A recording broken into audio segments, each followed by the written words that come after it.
Selamat sore para netizen dimanapun kita berada. Salam inspirasi bagi kita semua ya. Gibran sudah mulai agak gemetaran ini ya soal bagaimana rekaman kamera bocor ya, melihat dengan Ibu Titi begitu kan ya. Bergandengan tangan dengan Pak Tri Sutrisno. Wah, ini ada apa begitu kan ya?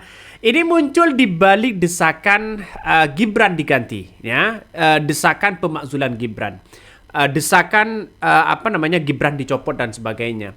Justru ya Pak Tri Sutrisno dan Ibu Titi itu bergandengan begitu. Ada apa di balik ini semua? Jangan-jangan ya anaknya Ibu Titi begitu kan? Ya bisa saja pengganti dari ya, artinya apa? Artinya menjadi tanda-tanda untuk menjadi calon pemimpin. Kita lihat saja realitasnya begitu. Makanya orang-orang akan melihat sekarang ini begitu kan ya.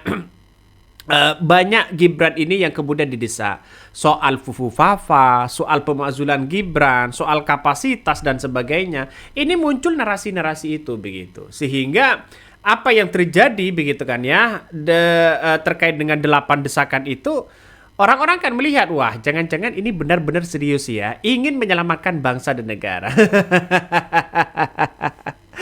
Ketika dulu ya masih heboh soal akun Fufu Fafa begitu kan. Ketika Roy Suryo menelusuri begitu, 99% akun Fufu Fafa milik Gibran. Benar nggak seperti itu begitu? Ini sekarang ini muncul narasi-narasi lagi begitu kan. Ya karena apa? Karena dianggap menjelek-jelekan adalah Presiden Prabowo ya. Menghina ada sebagian apa begitu kan ya soal Fufu Fafa itu begitu. Makanya ini banyak hal yang kemudian diungkapkan kembali begitu kan ketika ada pemakzulan tuntutan dari 8 poin Purnawirawan. Justru Ibu Titi ini bergandengan dengan Sutrisno yang dianggap bahwa ya representasi pemimpin yang sangat luar biasa. Tapi ya Gibran agak gemetaran di situ. Kenapa kok gemetaran, Bang? Ya karena kita lihat saja bahwa nampaknya kekuatan Pak Tri Sutrisno itu begitu kan ya bisa menghebohkan ya Indonesia. Coba kita lihat saja. Sampai ada Purnawirawan tandingan. ini banyak sekali pro dan kontra di situ begitu. Akhirnya apa? Ya, alasan-alasan tertentu yang kemudian ya yang dilakukan oleh Pak Tri Sutrisno itu ingin ya kalau nggak diberesin ya rusak negaranya. Jadi artinya apa? Artinya kapasitas yang dipertontonkan kepada publik ini ya sangat diragukan sekali begitu kan. Apa yang kemudian menjadi pembahasan Gibran begitu kan soal Fufu Fafa dan sebagainya itu kan sebagai representasi. Orang akan menganggap seperti itu begitu karena kita lihat bahwa representasi anak muda itu kan seharusnya pinter luar biasa. Coba kita lihat saja begitu kan ketika Pak Tri Sutrisno ya, maaf Pak, tidak ada Bambangnya. Pak Tri Sutrisno begitu dengan Ibu Titi ini bergandengan tangan sangat luar biasa dan inilah yang dianggap kamera ini bocor. Kenapa bocor, Bang? Ya, tanpa disorot media apapun tiba-tiba muncul kamera-kamera seolah-olah kamera tersembunyi menyorot Ibu Titi dengan Tri Sutrisno. Ya, dua tokoh inilah yang kemudian punya peran penting begitu kan. Ya, kenapa? Karena kita lihat saja di situ tidak ada Gibran karena bukan Purnawirawan. Seharusnya kan diundang juga sebagai wakil presiden. Apakah tidak laku atau bagaimana begitu kan? Apakah tidak laku atau bagaimana? Tapi yang jelas ini peran penting yang sangat luar biasa ya. Nampaknya Purnawirawan yang lainnya ya agak-agak cuek kepada Tri Sutrisno karena mendukung desakan Gibran ya untuk dicopot di situ begitu kan ya untuk menuntut ya bagaimana 8 poin itu yang kemudian menjadi catatan penting. Orang-orang akan agak kurang simpati begitu. Tapi pada kenyataannya ya Ibu Titi ini kan sangat luar biasa ya menunjukkan bahwa seorang dirinya begitu kan ya menjadikan satu tokoh perempuan yang kemudian bisa disegani begitu. Karena kita keluarga Jokowi ini banyak muncul narasi-narasi yang kemudian soal dugaan ijazah palsu, soal Gibran dimakzulkan. Ini akan menjadi ketar-ketir. Itulah maksudnya gemetaran. Ini kasus dugaan ijazah palsu Jokowi, Susno ya 2J anggap UGM jadi saksi kunci ya. Penyidik gampang sekali begitu. Gampang sekali kata Susno 2J begitu. Ini kan menunjukkan ada sesuatu hal yang kemudian ya yang akan diperlihatkan, dipertontonkan kepada masyarakat Indonesia. Ya, seorang Mulyono sudah mau diadili soal dugaan ijazah palsu. Seorang Gibran sebagai wakil presiden itu dipertanyakan kapasitasnya begitu kan. Dan sekarang kita lihat saja ya dikunci begitu. Nampaknya ya kiprah dari seorang Gibran ini nampaknya tidak wow awal memimpin begitu. Nggak ada apa di balik ini semua. Itu yang mesti dipertanyakan. Jadi saya kira ya dengan adanya situasi dan politik ini agak berubah ke depan.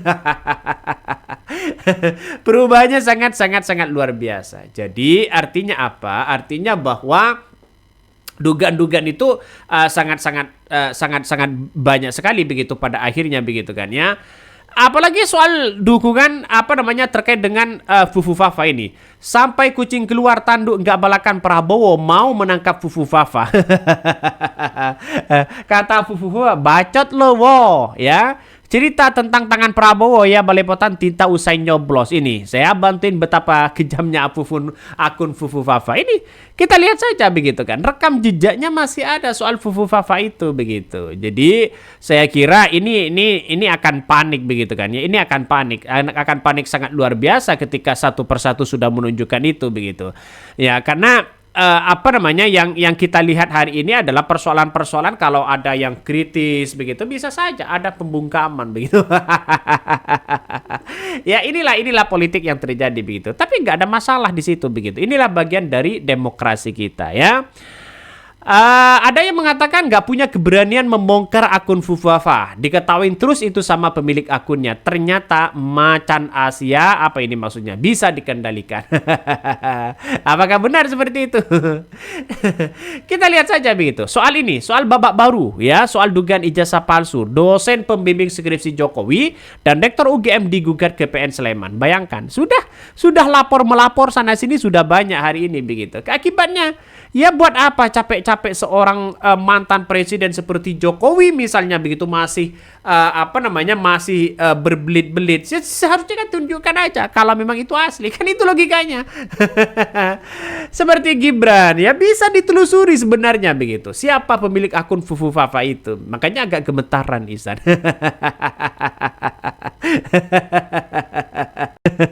Ya, inilah yang terjadi pada akhirnya. Orang-orang akan melihat itu begitu kan ya. Makanya tidak lepas orang-orang membicarakan karena Gibran ini menjadi wakil presiden ya, tidak lepas dengan adanya pemakzulan, terus kemudian desakan pemakzulan ya. Ini kan merupakan bagaimana sosok seorang Gibran saat menjadi calon wakil presiden itu kan masih belum cukup umur ya, tiba-tiba ada si paman di situ begitu kan ya, akhirnya ada di Mahkamah Konstitusi gampang begitu. Bahkan mengisyaratkan bakal buka kotak Pandora putusan Mahkamah Konstitusi karena bersifat final tidak bisa lagi di situ begitu. Soal pemakzulan Gibran menggema ya karena situasinya di Mahkamah Konstitusi ya yang dimiliki Anwar Usman pada waktu itu begitu kan, begitu mudahnya Gibran gampang untuk hal-hal kayak begituan ya. Ini akan menjadi catatan penting juga ya.